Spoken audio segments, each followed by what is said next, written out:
छत्रपती संभाजीनगरच्या समृद्धी महामार्गावर माळीवाडा टोलनाक्यापासून 15 ते 16 किलोमीटर अंतरावर सुमारे 3 वाजता मुंबईच्या दिशेने जाणाऱ्या साईराम ट्रॅव्हल्सच्या भारत बेन्झ प्रवासी बसला भीषण आग लागली। प्राथमिक माहितीनुसार समोरील ट्रकला धडक दिल्यामुळे बसने पेट घेतला।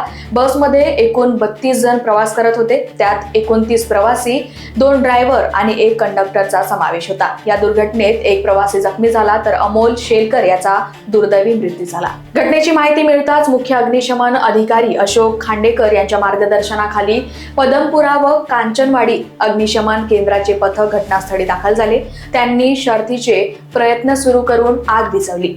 उपअग्निशमन केंद्र अधिकारी विनायक कदम, ड्युटी अधिकारी तसेच अग्निशामक जवानांनी सक्रिय सहभाग घेतला।